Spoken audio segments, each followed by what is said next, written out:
Today I'm gonna be reviewing This is Vegan Propaganda by End Winters coming up. So in this video I am going to talk about what each chapter of this book is gonna teach you and my overview of this book. So in the first chapter, Edward brings up the definition of veganism. So veganism is not about a diet, it's about ethical stance against animal exploitation. So it includes clothing, food, and medications and other stuff. Although our primary way of exploiting animals is food, it challenges readers to think if something should be accepted just because it's allowed under the law. He also brings up this question: why are we only against some forms of animal exploitation? For example, if someone beats dog to death, we call it deranged. But if someone beats pigs to death, we call it humane or acceptable. So he challenges the mismatch between our values and our actions. Now, most people have a hard time emphasizing with other animals because a lot of us think animals lack emotions. Primatologist Franz de Waal calls this denial of emotions and capabilities in non-human animals anthropodenial, which is the behavior of discounting the complexity of other animals. So that's the reason why some people say they don't care about animals, simply because they're not them. This statement is often used to justify what we do to animals, like exploiting and killing them needlessly. He also brings up his story before he was vegan, how he was a KFC addict. He brings up counter-arguments to something like, plants and animals are all both living organisms, so we choose to eat both. Well, plants can do amazing things, like photosynthesis, but they aren't sentient, meaning that a plant lacks a central nervous system, a brain, and pain receptors. While animals, they can experience emotions, pain, suffering, just like humans. So we are opposed to killing other humans because we know if we hurt them, they suffer. So if we are against hurting other humans, then we shouldn't inflict pain on other non-human animals either. It also brings up the fact, considering the fact that we can survive without eating animal products, what we do to animals is needless, unnecessary. So the reason why we keep eating animals is because we like eating them. Every time someone eats meat, they're saying their taste buds is more important than lives of sentient beings. The main driver of this tendency is from speciesism, which is a prejudice that says it's okay to favor a human's desire to eat a bacon sandwich over a pig's desire to not be killed in gas chamber. In chapter 2, he describes how factory farms or local farms were born and practices that humans have been doing to animals. Examples include grafting, which is when a farmer skins a calf and places the skin of a calf over another calf to trick the mother of the dead skinned cow into thinking that the baby is her own. Really nasty practice. This chapter also talks about how governments promoted demand for milk after World War. So during the First World War, the government sent powdered and tinned milk overseas for the Allied troops. To do this, significant amounts of milk had to be produced, which led the farmers to breed a lot of cows. After the war, the demand for milk dropped dramatically, but its supply remained high. The price of milk was quite low, so farmers unionized to demand a higher price for milk. However, instead of encouraging farmers to reduce the milk production, the government decided to increase the demand for milk by perpetuating the idea that milk is crucial for human health and development. This led to subsidized milk advertisements and promotion, as well as USDA's guidelines that children should be consuming 4 glasses of milk every day. Actually, milk is a perfect place for bacteria to live in. Diseases like bovine tuberculosis could contaminate milk and killing people, especially children. For example, as many as 30% of all tuberculosis deaths before 1930 were said to come from milk consumption. Not to mention, consuming milk can increase the chances of developing osteoporosis and types of cancers, which is the opposite of what government says. Promotion of dairy is nothing but a government's shady business to increase demand for milk. He also talks about gene editing, antibiotic, rapid growth of animals. For example, broiler chickens grow 300% faster compared to 1960 and are killed when they're only 6 weeks old. The reason why antibiotics were introduced was because farmers no longer had to care about diseases killing off other animals in a small space farming. The space for farming was greatly reduced. However, this continuous use of antibiotics led to creating antibiotic resistance bacteria, which can be detrimental to human health. Ironically, the use of antibiotics was originally to make sure that farmed animals didn't get sick with viruses such as E. coli, Salmonella, and Campylobacter. However, in the EU, 62% of poultry infected with Campylobacter has the resistant strain. This means the excessive use of antibiotics led viruses to mutate to antibiotic resistant. This chapter reminded me of Eating Animals by Jonathan Safran Foer. Now chapter 3, he talks about the cover-up of humane farms by red tractors and RCPCA, short for Royal Society for the Prevention of Cruelty to Animals. The red tractors labels are the UK's largest animal welfare certification scheme to assure us that animals are well cared for. However, the scheme is set up by National Farmers Union, NFU, which on their board, there are members who work in companies like Avara Foods Limited, whose farms were exposed as horrendous for the animals with violations of Red Tractor's standards. Red Tractors say they do 60,000 audits per year, but in the case of Lambrook Farm in Somerset, pigs were found both dead and alive, covered in excrement, and pigs held in tiny concrete pens and tethered with chains hanging from the ceiling. Red Tractor said it was acceptable.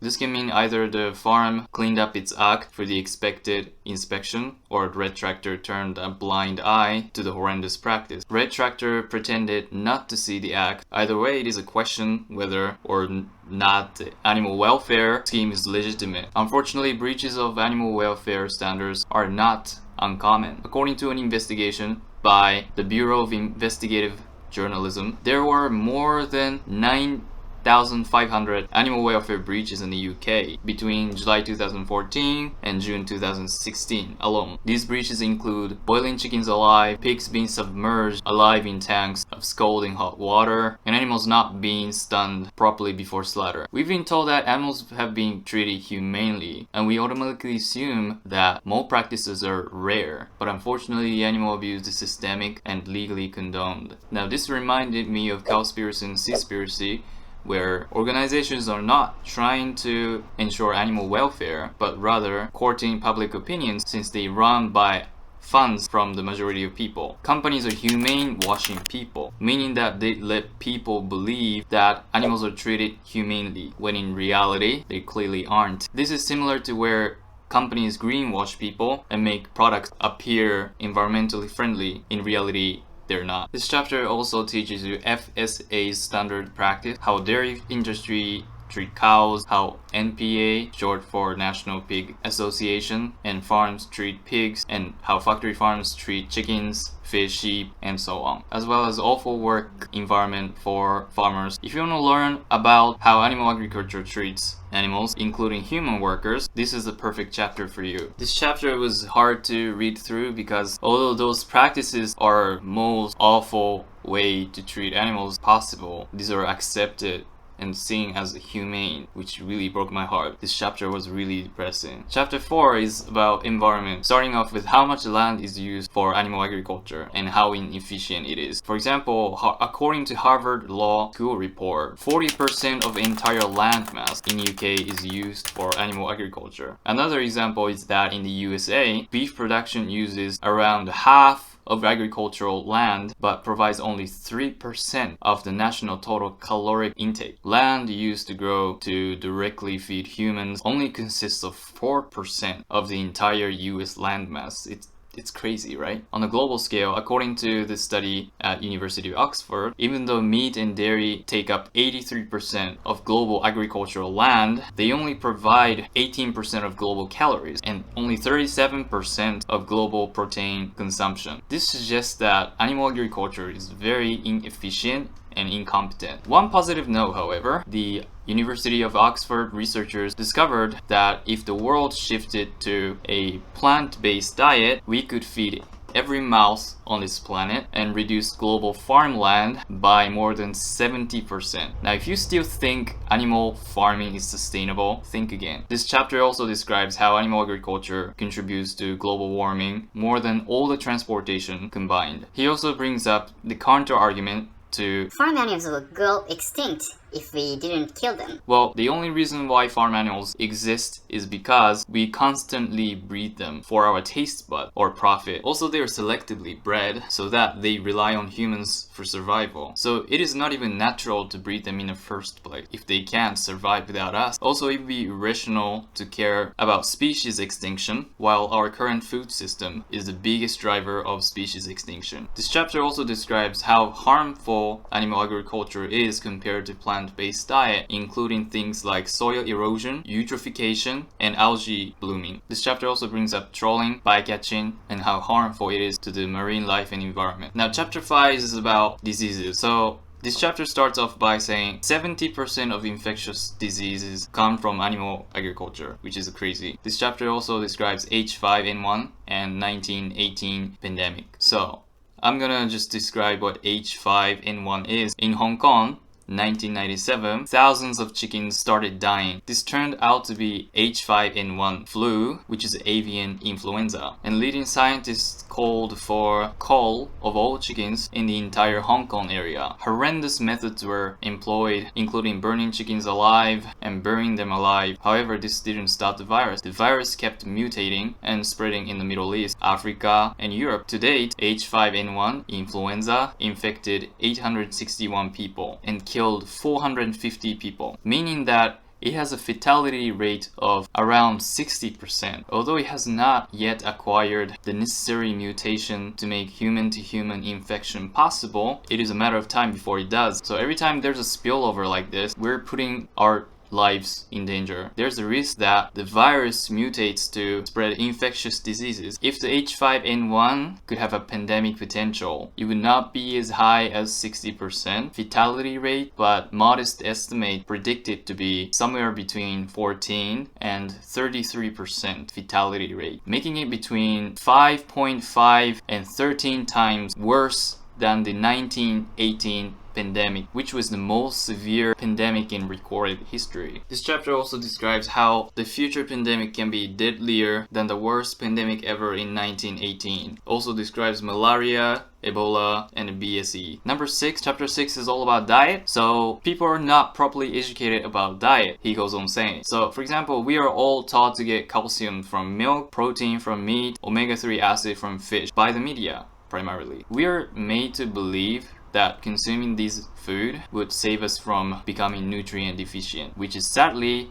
not true. So many people think as long as they are eating meat and eggs and consuming milk, they don't have to care about their nutrients. For example, only 5% of Americans consume the recommended fiber a day. Although eating fiber-rich food is associated with better gut health, lower cholesterol, and reduced risk of stroke, heart attack, type 2 diabetes, and some forms of cancer. Regardless of whether you're on a plant-based diet or not, you should watch what you eat to be healthy. That's a common sense. Yet, so many people think just eating animals would be healthy. This is all perpetuated by animal farming industries so they can sell us their food. This chapter provides how to be healthy on a vegan diet, where to get protein, omega-3 acid, calcium, iron, and other nutrients. Now this chapter reminded me of How Not to Die by Michael Greger. He also describes how you can prevent heart diseases. One example is that according to one major analysis of 195 countries, diet is the #1 risk factor when it comes to heart disease, with the findings showing that 70% ischemic heart disease death could be prevented worldwide if one adopt a healthier diet, more focused on fruit, vegetables, nut, and whole grain. This chapter also describes that plant-based diet has 64 times more antioxidants than animal food, meaning that it can reduce the chances of stroke. Plus, one analysis found that those who ate a plant-based diet had a 10% lower risk of suffering a stroke. Plant-based diet can also prevent dementia. So those who were eating a Mediterranean diet, which is mainly plant-based, had a 1/3 risk of developing dementia compared to those who ate animal products. Also, consuming meat can get you cancer. So it is said that processed meat is class 1 carcinogenic, meaning it is carcinogenic to humans. This is because of curing and smoking, which involves adding nitrates to the food, leading to forming potential cancer chemicals. Chapter 7 is all about why people oppose veganism and psychology behind it. For example, cognitive dissonance, confirmation bias, and false consensus bias. This chapter reminded me that spreading veganism is all about psychology. There's always a psychological reason when a person doesn't go vegan. Cognitive dissonance is a psychological stress caused when someone's belief, values, or ideas contradict an action or a behavior that they're engaged in. So in short, if a person believes himself to be a kind person but contribute to animal cruelty by consuming animal products, then he would have to face the dissonance. He either has to go vegan or gets mad at vegan for trying to force their view on him and tries to justify his actions. Also, the reason why we devalue farm animals is because farm animals are selectively bred to be genetically similar. This removes the idea that each animal has a personality and makes us think that they are just mass interchangeable things. This perpetuates the idea that animals aren't worthy of any moral consideration, which allows us to characterize them in a way that suits our desire to eat them. Confirmation bias lets our brains to believe information that agrees with our preconceptions as being more important than information that contradicts them. So we are more likely to look for information that agrees with our pre-existing belief or opinion. This is why negative articles about veganism can go viral despite all the evidence that prove the efficiency of animal agriculture. False consensus bias. We believe something should be accepted because the majority of people think it should. So caring for animals is seen as abnormal because so many of us eat animals. However, the thing is, being socially accepted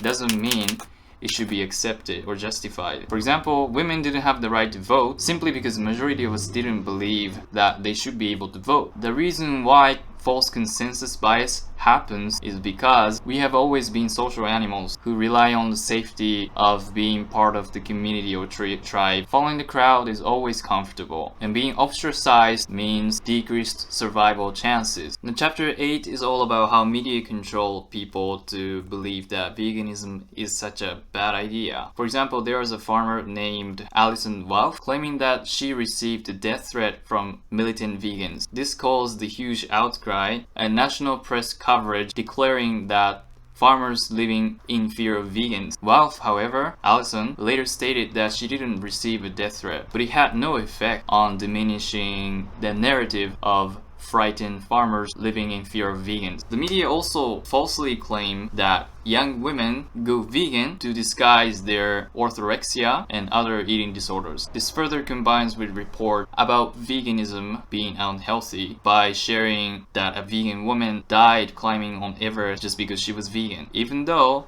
many non-vegan climbers died and many vegan climbers survived. The media has so much power to influence us as consumers. It is important to recognize its power, especially when the advertised products are not beneficial for us. Not long ago, there were adverts with doctors recommending cigarettes. Also, this chapter says that media uses what's called illusory truth effect, which is when we constantly hear ideas or statements repeated, we perceive them as being true than new statements, even if they're not. We hear the same statements from livestock farmers or industries. Farmers love their animals and always make their well-being a priority. Meat, dairy, eggs are important for a balanced diet. This chapter also describes how governments make people buy animal products, such as USDA's involvement in dairy industry and promotion. How the meat industry promotes how manly meat is. Well, about the manliness and meat, men hunted and women gathered back in our nomadic route. However, men hunted down animals to provide the community with food so that the tribe could survive. So the men's primary mission was not to kill animals and hunt down animals, but rather